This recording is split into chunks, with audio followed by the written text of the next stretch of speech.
Praise the name of the Lord. Praise the name of the Lord. Today we've come to the final installment of the sermon series titled the Go Ye Protocol, Mission Possible Go Ye Protocol. Praise the name of the Lord. If you're excited, please somebody praise the name of the Lord. Hallelujah. Hallelujah. Sounds good, doesn't it? Amen. Amen. Acts chapter 8. Acts chapter 8. Today we want to talk about the rewards of evangelism. Amen. We want to talk about the rewards of evangelism. We have spent 4 Sundays going through, and Pastor has taken great time and good messages to tell us the importance of evangelism. We have learned that, yes, prayer and praise and worship is good, but nothing replaces evangelism. Amen. You and I can have a good time with God in the place of worship, but it does not replace the commandment to go and evangelize. Not only that, we have also learned that evangelism is not a very difficult process. Amen. It's simply just going to the person and sharing your testimony. Praise the name of the Lord. But today we want to wrap this sermon series up and talk about the rewards of evangelism. And from Acts chapter 8, if you are there, please say, move on. If you are not there, ask me to wait for you and I will wait for you. Are you there yet?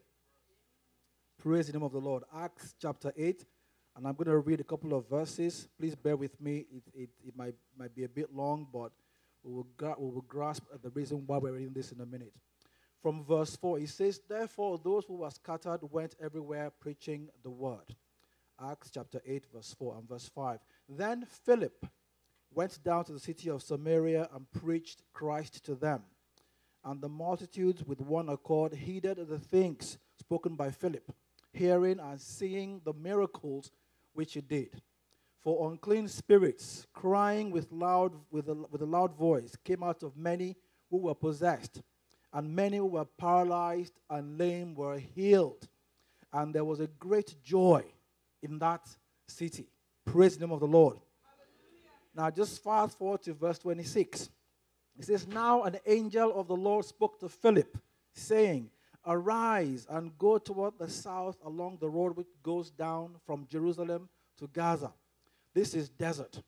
So he arose and went, and behold, a man of Ethiopia, a eunuch of great authority under Candace, the queen of the Ethiopians, who had charge of all her treasury, and had come to Jerusalem to worship, was returning and sitting in his chariot. He was reading Isaiah the prophet.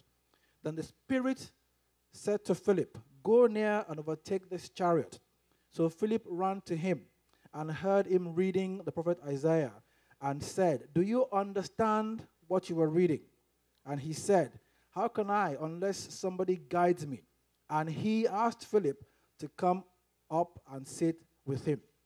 The place in the scripture which he read was this: "He was led as a sheep to the slaughter, and as a lamb before its shearer is silent. So he opened not his mouth. In his humiliation, his justice was taken away.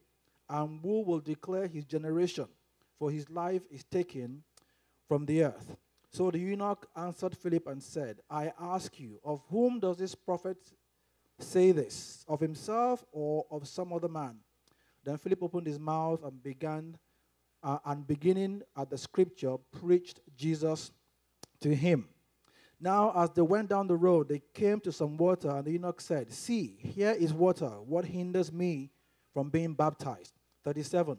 Then Philip said, "If you believe with all your heart, you may."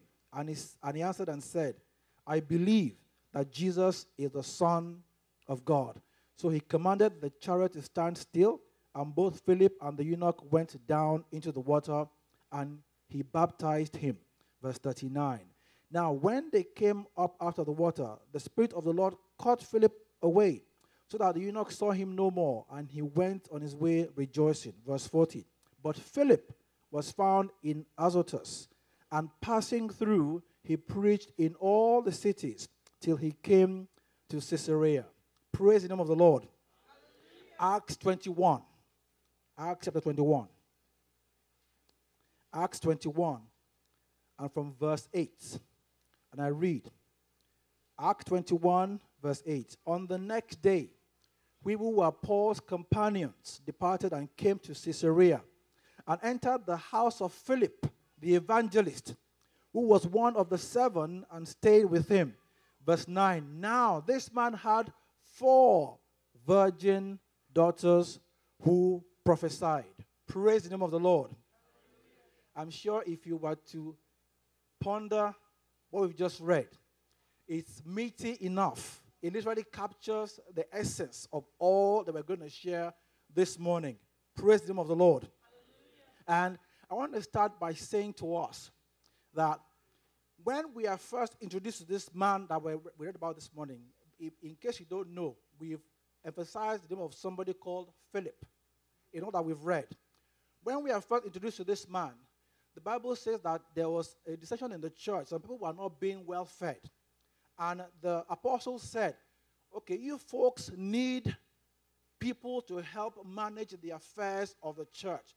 We are very busy attending to prayer and the word. You guys choose 7 people, but with 3 criteria. 7 individuals with 3 criteria. Number 1, these are individuals who must be of good character. Or people who have good reputation. That's number 1.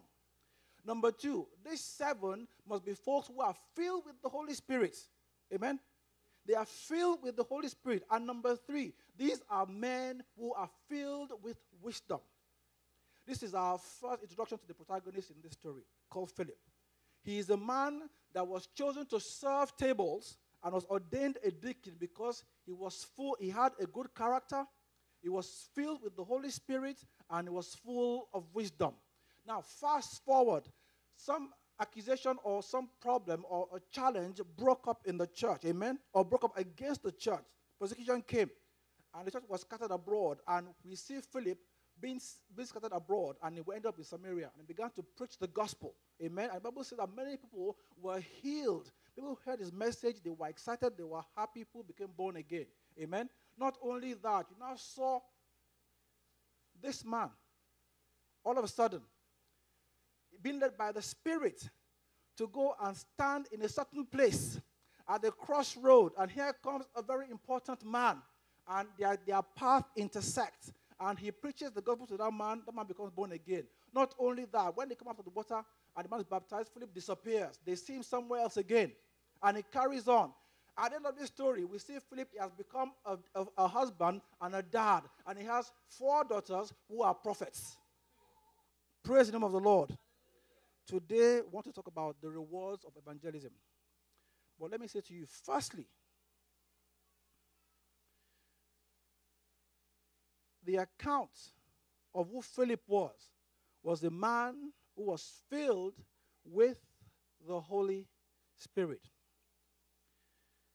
By way of a reminder, I want to say, before you and I begin to preach the gospel, I want to say, or by way of reminder, there are some prerequisites that you and I need to be mindful of so that we can make a success of our testimony. Amen?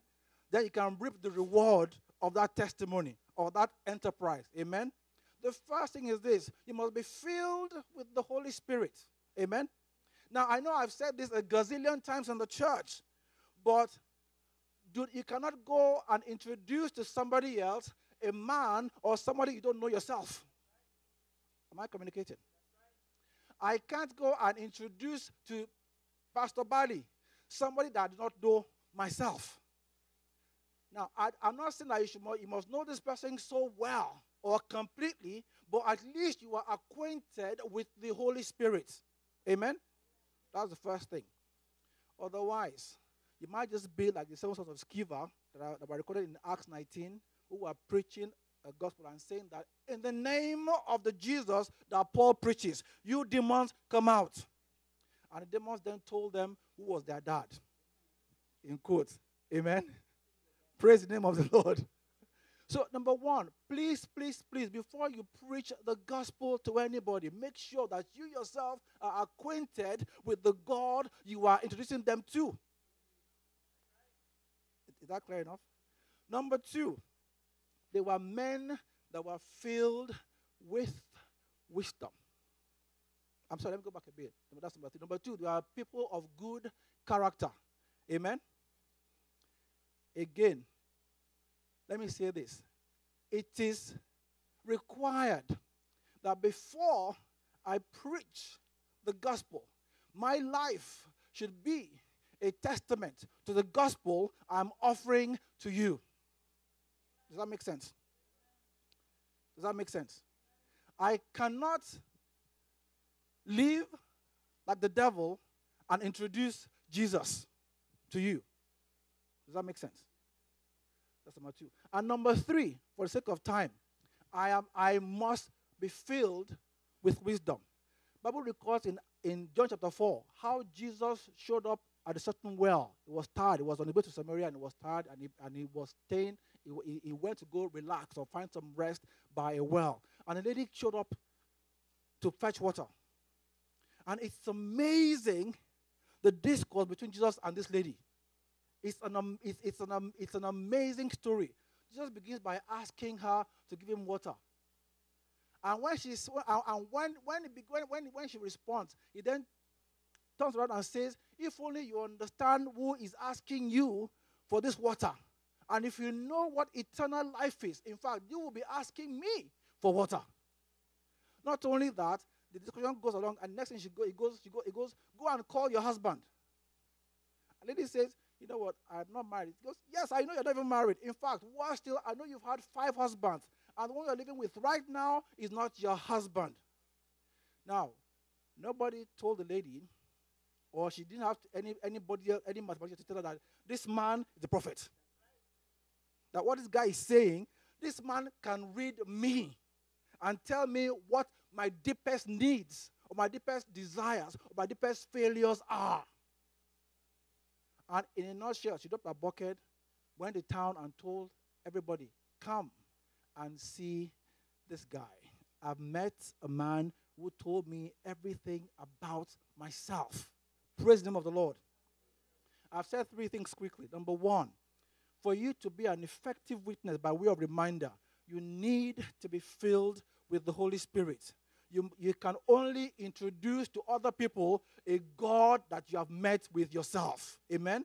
Number 2, please allow the Holy Spirit to walk through you and walk and change so that your life is transformed, so that you can tell people about your own transforming experience. Amen?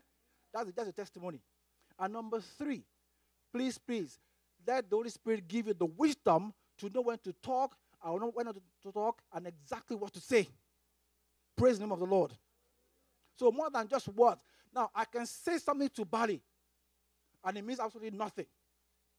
I can say the same words to him another time, and it means the whole world to him. Because when I speak the first time, I'm speaking by my own intellect. When I speak the second time, the Spirit of God is going and taking those words. I'm packing a punch behind those words, and when they hit his heart, they go right through the course of his soul. Amen? Praise the name of the Lord. I've said all that simply to say, for us to get the rewards, we need to know God for ourselves. Amen? I know Pastor has preached at least 4 messages in the church, and this is just the 5th one. I want to ask you if by any chance you do not, I believe very strongly that Bible says faith comes by hearing, and hearing by the word of God. Or simply put, faith comes when you digest the word of God. They have preached 4 sermons in this message on this matter of evangelism. If you have not